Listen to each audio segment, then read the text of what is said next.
Bien, chicos, continuamos ahora con otro tema, iniciando ya la segunda unidad, que van a ser las acciones musculares. Dentro de las acciones musculares, nosotros vamos a hablar sobre lo que es el funcionamiento de la musculatura en general. Entonces, hablamos de lo que es el origen del músculo. En el origen del músculo podemos mencionar que la unión del músculo en el punto óseo menos móvil. Ese es el lugar donde se origina un músculo. La unión del músculo con el hueso que menos se mueve, uno de los dos es el que une al músculo. Un músculo puede tener más de un origen, no es uno solo. Si está inserto en dos huesos que son poco móviles. El origen representa aquella unión muscular que trabaja como un punto de apoyo inmóvil y se caracteriza por la estabilidad o poca movilidad. La unión más fija del músculo, lo que viene a ser el punto de adherencia íntima de un tendón al hueso, este que permanece estático al ser tirado, este sirve como base de acción.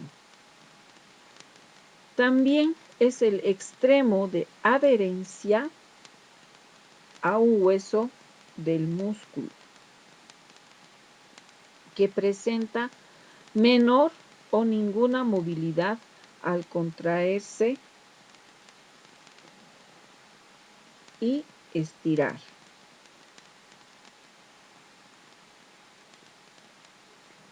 También se caracteriza por la proximidad de las fibras musculares al hueso.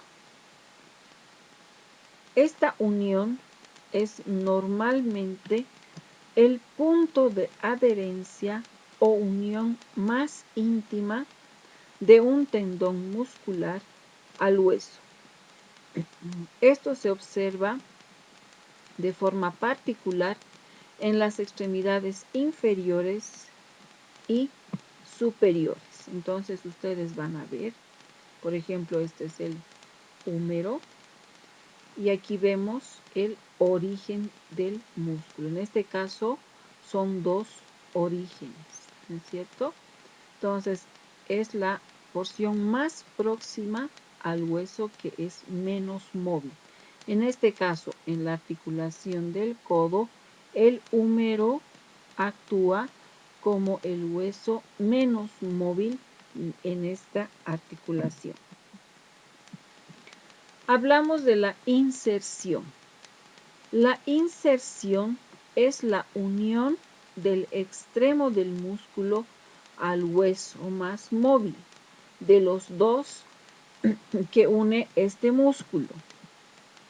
La inserción representa la unión distal, especialmente en las extremidades inferiores y superiores. Es el extremo opuesto en el cual el músculo se inserta. Generalmente es el que produce los efectos del movimiento. Las contracciones de los músculos esqueléticos producen movimientos o acciones del cuerpo como una unidad global, lo que se traduce como la locomoción. Los músculos son elásticos. ¿Esto qué quiere decir? Que tienen la propiedad de expandirse y contraerse. El músculo va a funcionar en pares o en grupos de dos, lo que se denominan los agonistas y los antagonistas. De manera que cuando se ejecuta un movimiento, vamos a tener un par de músculos que actúan. Uno que ejecuta el movimiento, que es el músculo que se contrae para provocar dicho movimiento, y el otro que es el antagonista, que va a ser el músculo que hace la función contraria. Por lo tanto, va a ser el que mantiene una posición de relajación relativa. Entonces, aquí observamos la inserción. Hace instantes les he mostrado el origen de este músculo, que hemos dicho que tiene dos orígenes, y en este caso el final, que viene a ser la inserción. El origen hemos dicho en el hueso menos móvil. Hablando de la articulación del codo, hemos dicho que el húmero viene a ser el hueso menos móvil y la inserción en el hueso más móvil. En este caso, viene a ser el cúbito. ¿No es cierto? Que es el hueso más móvil en la articulación del codo. Eso es importante tomar en cuenta. Ahora, siguiendo con las características del músculo, vamos a hablar de los músculos mono, bi y poliarticulares. De esta forma decimos que un músculo, al movilizarse, o para que este músculo movilice una articulación, debe sobrepasar su recorrido. De acuerdo al número de articulaciones por las que recorre un grupo muscular, recibe el nombre de mono, bi o poliarticular. Si hablamos de los músculos monoarticulares, mono quiere decir uno o solo uno, van a ser aquellos que atraviesan una sola articulación. Como pueden advertir aquí, este es un músculo que atraviesa una sola articulación. En este caso, la articulación glenohumeral. Por lo tanto, esta contracción del músculo solamente actúa en esta articulación, provocando su movimiento.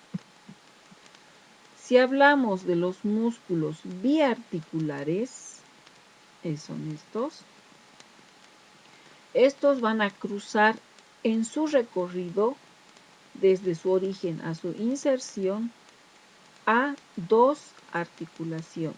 Bi son dos, ¿no es cierto? Y por lo tanto pueden movilizar a ambas articulaciones en su contracción. Lo que no pueden es actuar de forma simultánea a las dos articulaciones. ¿Eso qué quiere decir? Que cuando este músculo se contraiga, no puede movilizar, en este caso, a la articulación del hombro y a la articulación del codo de forma simultánea.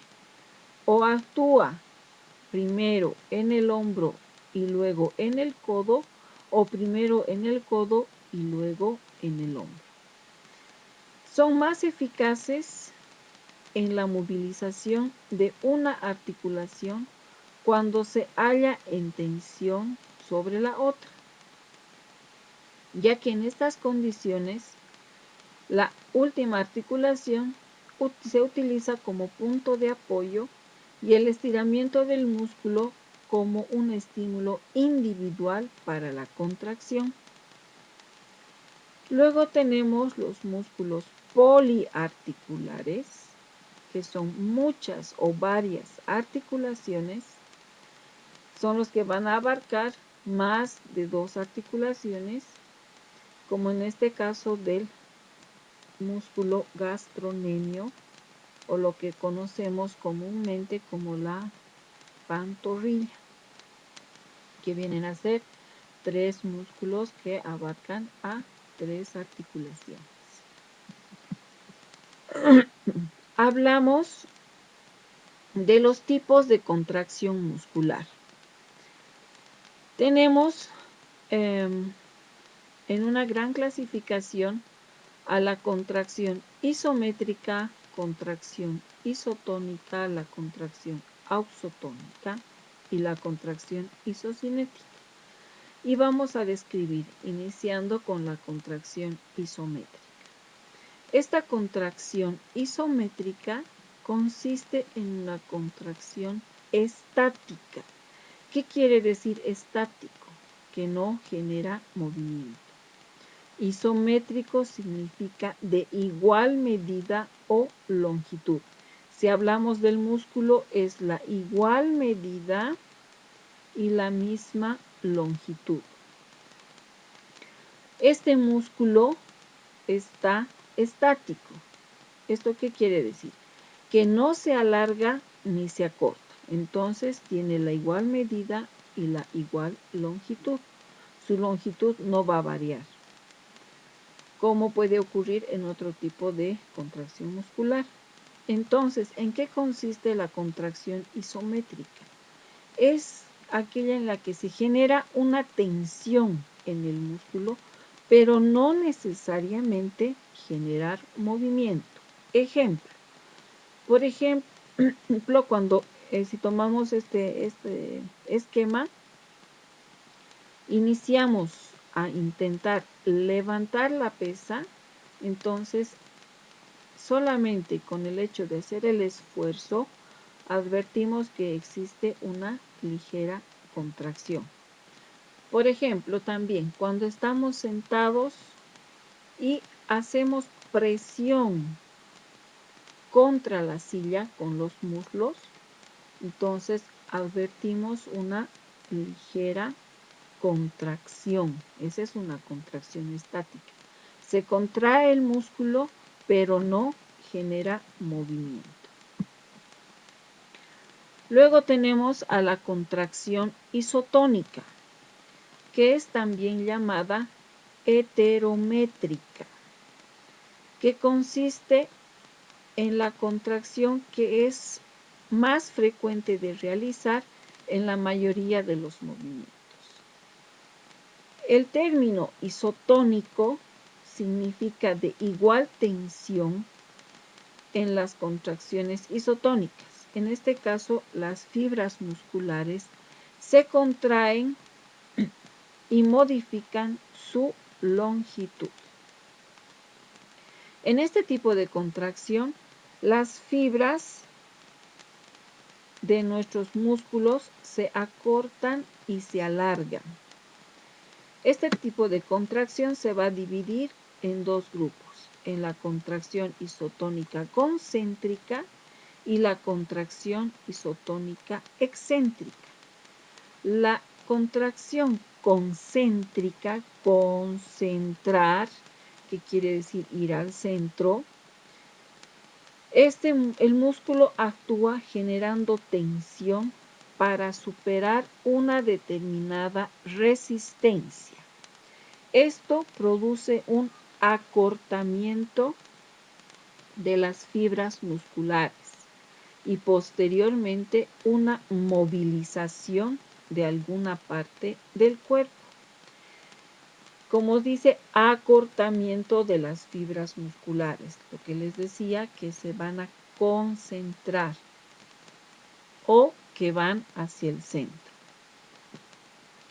Luego tenemos la contracción excéntrica, que ocurre ante una resistencia. ¿Eso qué quiere decir? Que ejercemos tensión en el músculo a la vez que lo vamos alargando.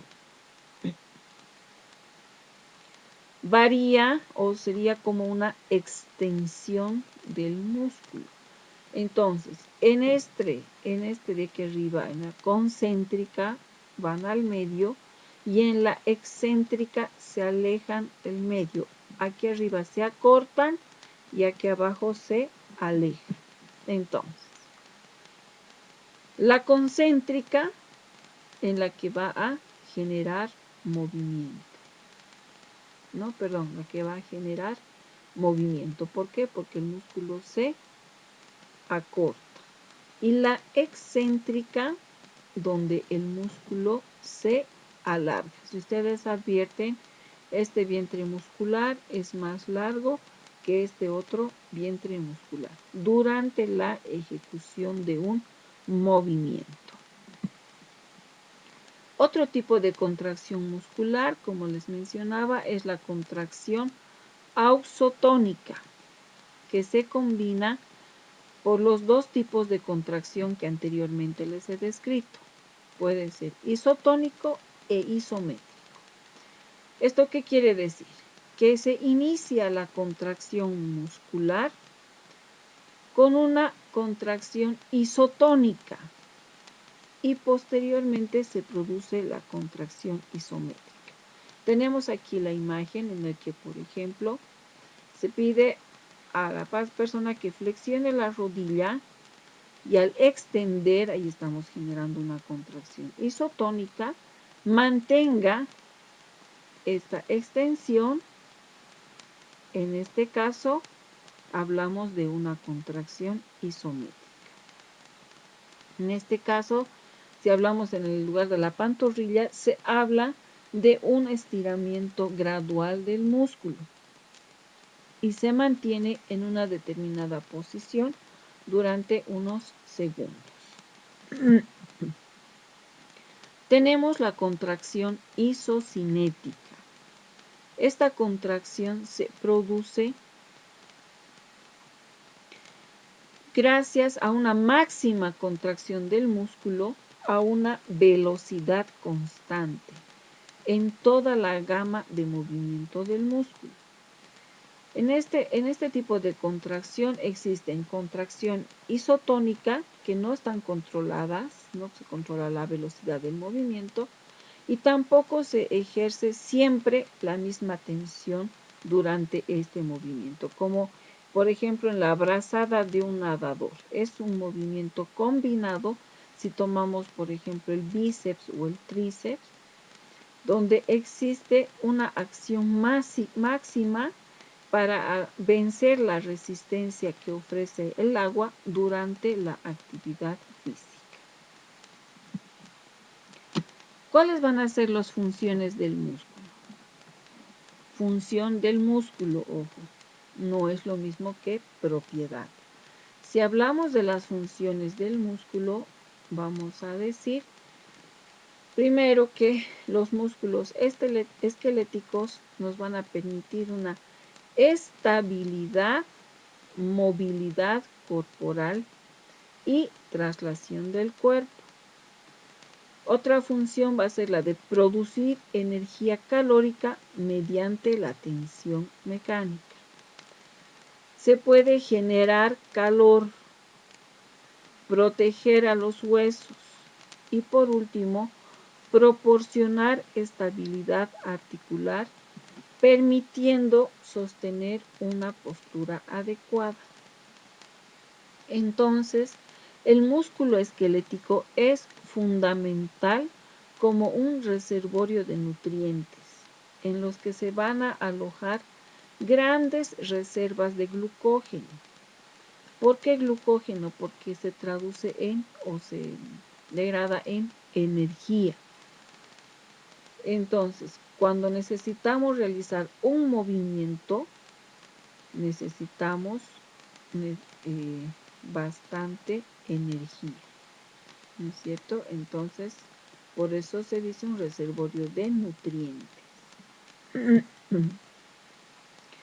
Ahora sí, hablamos de las propiedades musculares. Hablamos de la excitabilidad, contractibilidad, extensibilidad y elasticidad. La excitabilidad eléctrica es la que se presenta en el tejido muscular como un impulso eléctrico del sistema nervioso y responde a este estímulo generando un movimiento. La contractibilidad se define como la capacidad de acortamiento que provoca una tensión llamada fuerza de contracción. Se contrae, por lo tanto es contractibilidad. La extensibilidad es la capacidad del músculo para extenderse, estirarse, sin sufrir daño alguno. Y la elasticidad, que se refiere a la capacidad del tejido muscular para volver a su longitud original después del proceso de contracción o luego de un estiramiento sin sufrir alteración en su formación. Entonces, estas propiedades también son importantes. Hay diferencia entre las funciones y las propiedades musculares. Entonces, hasta aquí, chicos, quedamos con las acciones musculares y les dejo en la plataforma a manera de foro algunas indicaciones para las actividades del día de hoy.